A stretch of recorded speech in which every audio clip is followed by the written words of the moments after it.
Hello students, I hope आपने last video में जो हमने पीएच पढ़ा था वो आपने अच्छे से थॉरली पढ़ लिया होगा और आपको कोई डाउट नहीं है. Okay, so now assuming that you have no doubt, so we will move on to hydrolysis of salts. Okay, so let's start with hydrolysis of salts. Now there are types of salts. Okay. Now these are the four types of salts. Okay. चार type के salts होते हैं. Now salts derived from strong acid and strong base. ठीक है. तो जो पहले type का salt होता है वो किससे derive होता है? Strong acid and strong base. यानी कि अगर आपका acid है और base है, ओके, दोनों की दोनों स्ट्रांग है, राइट, तो आपका पहला सॉल्ट बनता है. Okay, for example sodium chloride, sodium sulphate, sodium nitrate, potassium chloride and potassium nitrate. ठीक है, तो ये सब आपके क्या है? फर्स्ट टाइप के सॉल्ट से. ओके, नाउ सेकेंड टाइप के सॉल्ट किससे बनेंगे? Salts derive from strong acid and week base. ठीक है, अब यहाँ पे क्या है? स्ट्रॉन्ग एसिड तो है बट यहाँ पे स्ट्रॉन्ग बेस नहीं है, यहाँ पे क्या है? वीक बेस है. ओके, तो instead of strong base we will take weak base. ठीक है, तो अभी क्या बन जाएगा ये? Example ammonium chloride, right, copper sulphate, ammonium nitrate and copper chloride. अभी आपको इसमें करना क्या है? आपको इसमें सिर्फ इतना याद रखना है, कॉम्बिनेशन लर्न करना है. हाँ, आपको स्ट्रॉन्ग एसिड के साथ में क्या जा रहा है? स्ट्रॉन्ग बेस जा रहा है या वीक बेस जा रहा है? ठीक है, and accordingly you have to learn the example. Okay, now salt derived from weak acid and strong base. Okay, third type वाला सॉल्ट क्या होता है? अभी इसमें देखो, स्ट्रॉन्ग एसिड के दो टाइप देख लिए हमने, अब वीक एसिड के देखेंगे. ओके, अब वीक एसिड क्या है? स्ट्रॉन्ग बेस के साथ जा रहा है. Okay, example CH3COO Na. ठीक है, now KCN and Na2CO3. Okay, now what about the fourth salt? जो fourth type of salt है, it is derived from weak acid and weak base. अभी यहाँ पे क्या है आपका? दोनों ही weak है, acid भी weak है और base भी weak है. Okay, for example CH3COO NH4. Okay, and NH4CN. ठीक है, तो ये जो आपके प्रोडक्ट्स है ये क्या है? ये जो सॉल्ट है ये हमारे वीक एसिड और वीक बेस से तैयार होते हैं. ओके, नाउ आपको समझ में आ गया चार टाइप के सॉल्ट, राइट? चलो एक और बार देख लेते हैं. ये जो फर्स्ट वाला क्या है? Strong acid strong base, strong acid weak base. Okay, और फिर बाद में क्या? Weak acid, sorry, now weak acid strong base and weak acid weak base. Okay, understood? तो याद कर लेना एग्जाम्पल के साथ में. Okay, now hydrolysis of salts बोला था हमने, right? So now what is basically hydrolysis? चलो वो देखते हैं. Okay, now concept of hydrolysis. When a salt is dissociated in water, it dissociates completely into its constituent ion. ठीक है, अगर कोई भी सॉल्ट अगर हम वाटर में ऐड करते, राइट, अगर वो डिसोसिएट होता है, राइट, तो डिसोसिएट होगा तो कंप्लीटली डिसोसिएट होगा किसमें? Constituent ion. Constituent ion means जो उसके अंदर आयन्स प्रेजेंट है. ओके, जो भी आपका सॉल्ट है उसमें, right? So now the solvent water dissociate slightly S. Okay, example हमने किसका लिया है? सॉल्वेंट वाटर का. ओके, वाटर का एग्जाम्पल लिया है. तो अगर आपका वाटर है, अगर वो वाटर में डिसोसिएट होगा, ओके, तो हमने देखा था पीछे भी लास्ट वीडियो में कि यहाँ का जो H+ आयन है, ठीक है, वो कहाँ जाएगा? ये H2O में जाएगा और क्या बनेगा? Hydronium ion. ठीक है, अब ये हाइड्रोनियम आयन बन गया, अब यहाँ पे हाइड्रोक्सिल आयन रह जाएगा. Okay, so now pure water is neutral. Okay, अब जो प्योर वाटर मिला है हमें वो क्या है? न्यूट्रल है. Okay, now because and hydronium ion, sorry, because hydronium ion is equals to hydroxyl ion. Okay, now if the ions of the salt do not interact with water, the hydronium and hydroxyl ion concentration remain equal and the solution is neutral. समझ में आया कि अगर salt के ions interact नहीं करते water के साथ में, ओके, तो दोनों भी आयंस इक्वल रहेंगे और हमारा जो सॉल्यूशन रहेगा वो न्यूट्रल रहेगा. Okay, now when one or more of the salts ion react with the water, the equality of the concentration of hydronium ion and hydroxyl ion is disturbed.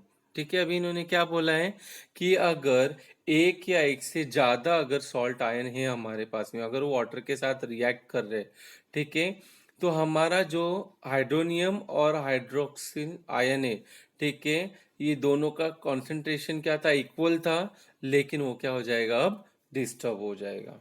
Understood, समझ में आया? Simple. Now, the solution does not remain neutral and became acidic or basic depends on the type of the salt. ठीक है, अभी हमने क्या देखा था पीछे कि अभी क्या उनका जो इक्वल कॉन्सेंट्रेशन था वो क्या हो जाएगा, डिस्टर्ब हो जाएगा। अब डिस्टर्ब हो गया तो दो पॉसिबिलिटी है, हमने पीएच स्केल में पढ़ा था। कौन सी दो पॉसिबिलिटीज है?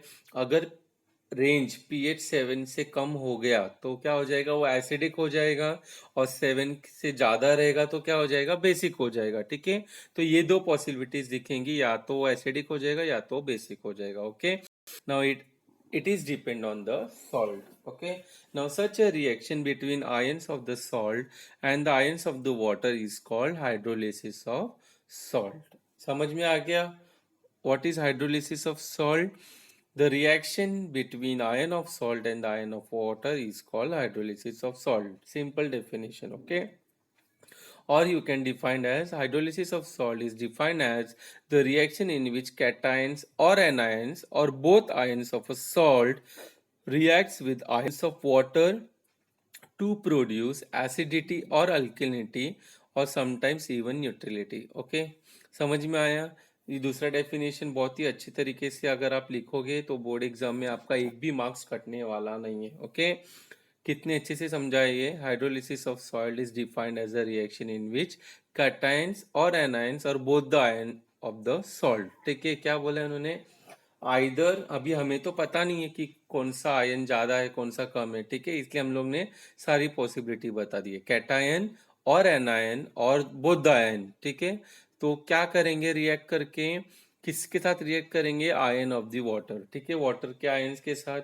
और जब वो रिएक्ट करेंगे तो क्या प्रोड्यूस होगा? Either it may be acidic और may be alkalinity means basic. Okay, अगर दोनों भी नहीं है तो तीसरा कंडीशन क्या है, वो न्यूट्रल रहेगा। ओके, और समटाइम्स इवन न्यूट्रलिटी।